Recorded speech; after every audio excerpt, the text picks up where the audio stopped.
Hey y'all, welcome. I am Shannon, if you haven't ever seen my face before, and I have a passion for Bible journaling and helping others connect with God through Bible journaling. So I wrote this book a couple years ago all about Bible journaling, and my intention in 2024 was to try to teach through all of it, but because of extenuating circumstances, several of them, I did not get that done. However, now it is early 2025, and I am almost done with section 2. So we are on the last page of section 2 today. Then we just have section 3 left. And so I want to tell you a little bit about how to troubleshoot some of your art issues that you might have. So hang on, here we go. So bleeding is one of the first things you can see with certain products. You will have bleeding. Now this is something that I've talked about in past videos. I'll try to link that somewhere in this video for you. But when you discover that you have actually done some bleeding, there are a couple of different ways to handle it. First of all, you can try to cover it with stickers or other art. You can maybe take the back side of your page and incorporate the bleeding into your artwork on this side of the page. And otherwise, just try to be mindful of your supplies before you get started, so that if you need to put a clear coated gesso on your paper to protect from bleeding, that you're able to do that. But there are a few different things that you can do to either, you know, kind of cover up what you've already done, or maybe protect what you have, or you can protect what you haven't started yet. Another thing that you might discover sometimes when you're doing your artwork is that your pages can get very cluttered. So in this case, everything kind of goes together, but what is the central focus of this page? Is it these words over here, these character words over here? Is it this piece of ephemera right here? Is it the words that were already pre-printed in the Bible? Yeah, it's really hard to tell because there's so many things. And so in order to kind of negate some of this stuff that we've got going on, I would just say pre-plan. And now this is something that I'll go over more in a future video, but you can pre-plan your pages. Also, you can just keep in mind that you want to keep a single focus. So maybe I could have done this and just left everything else off of it.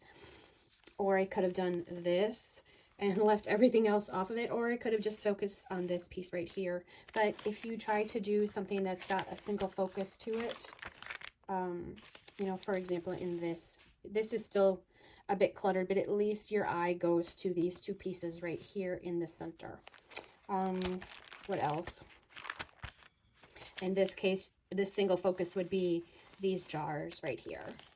So it's just something, again, this is really cluttered. My eye tends to go here, but there's still a lot of other things going on. So it's just something, maybe you love the really busy look, and for me, I do, but some people are very minimalist and very much minimalist, and so that doing something that's very simple tends to feel better, make them the artwork is happier by doing something that's really simple.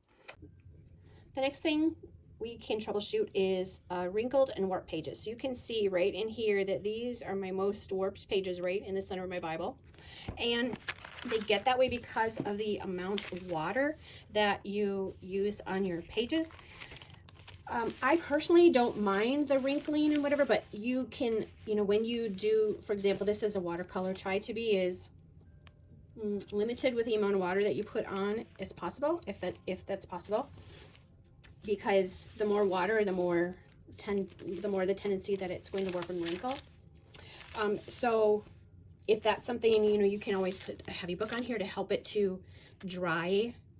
Maybe put a paper towel and a heavy book to help it dry thoroughly and maybe more flat than it would otherwise be. One of the things that I've discovered is if I do like a watercolor thing here, just in the center, I don't know if I have any others, but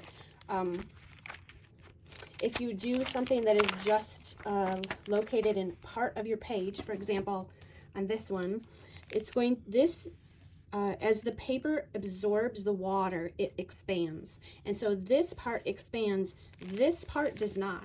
So you're gonna find your wrinkle along this line here. Now what I've discovered is maybe I do something circular in the middle of the page, this part expands and this part does not, and it just gets this really weird warped look to it. And so what I do then in that case is that I'll just use a clear water all the way around so that your whole page gets wet.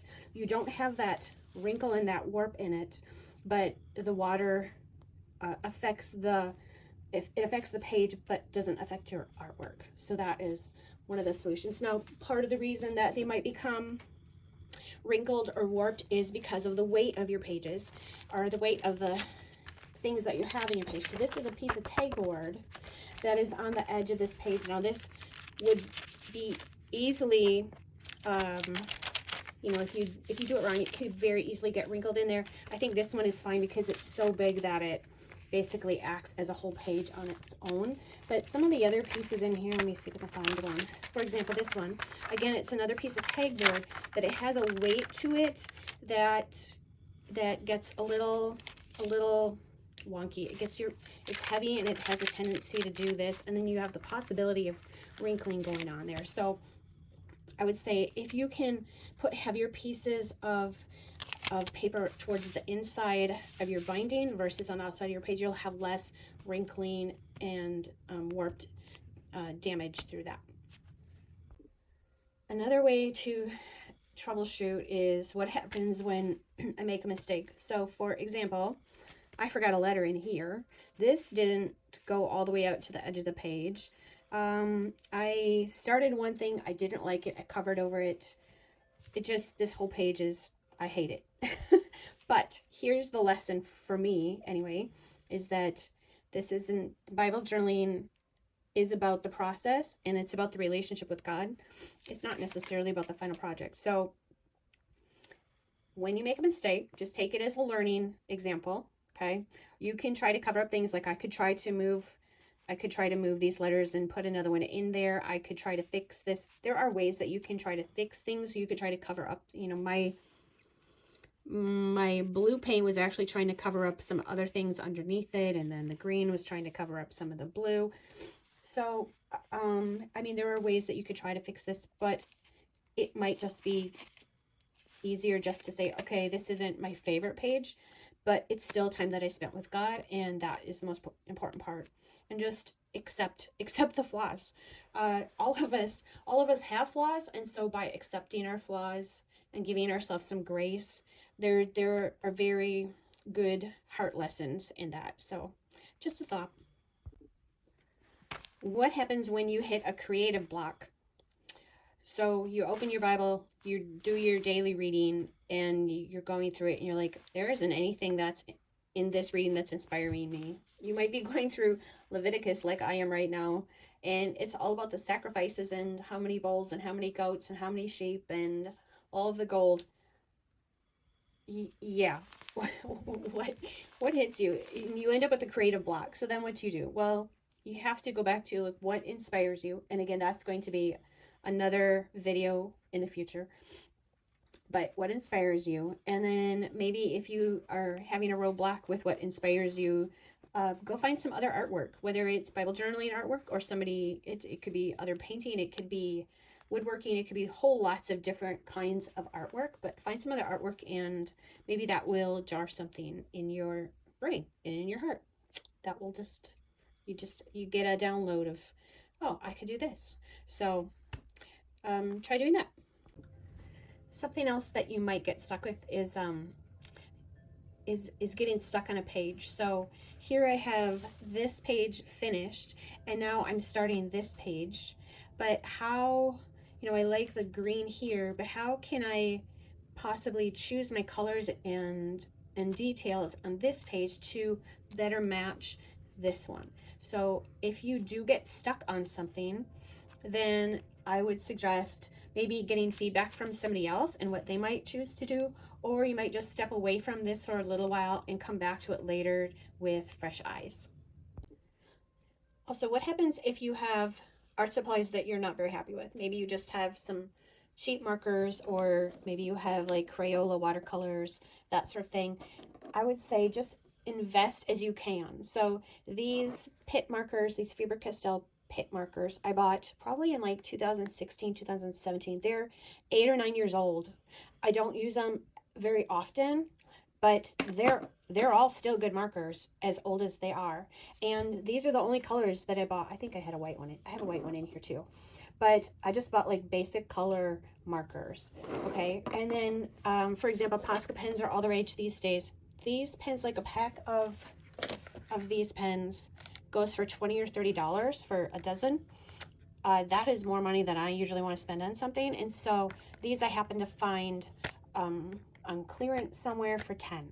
And so if I find things and I know that it's good value, then I'll purchase them. And so the other thing too with any of these markers anyway is that you can buy individual colors.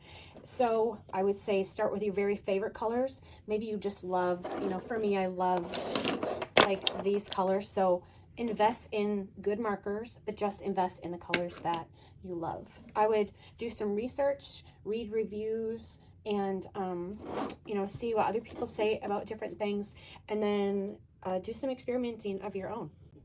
So invest in better supplies as you can.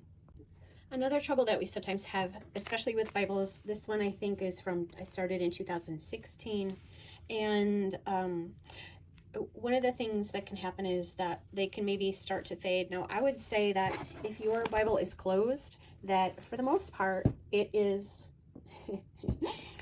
that's a really great example. It is, the only thing that's really going to fade is anything that's kind of sticking out here.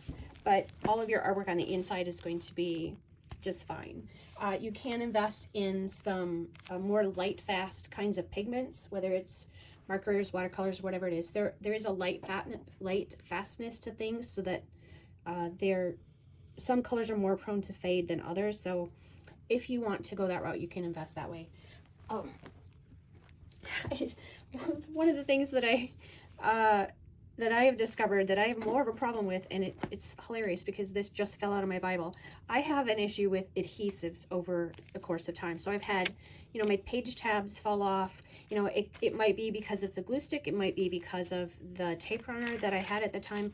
I honestly couldn't even tell you what. I've used so many different adhesives that I'm not really sure, but I think it's hilarious. This fell out as I'm opening my Bible to tell you about this. But yeah, that is one of the things that I've discovered is if you find that over time things are starting to fall out, just do your best to try to pop them back in with a good adhesive. And yeah, it's not the end of the world. If stuff falls out, it's not the end of the world. Just do your best to pop it back in. At the end of the day, I want you to remember that this is the process about connecting with God more than it is about our artwork. And I will bang this drum till I die. This is about spending time with God. And as much as we may or may not like our artwork, the process of having a conversation with Him while we're in the midst of this is really what the point is. And so just remember that this is about the journey. And it reminds me of, when we decide to follow Jesus, it is justification. We become justified and saved, but it's the process. This is a process of sanctification. And so it's aligning our hearts with God on a daily basis, not necessarily, it's not the end result. It's the process of sanctification. So just keep that in mind. Yes, there are ways that we can troubleshoot some of the things that we have, but your love for God is really the heart of the matter. And so I just encourage you to spend as much time with Him as you can. Thanks for watching. I really appreciate your interest, and I really hope this brings you closer to God.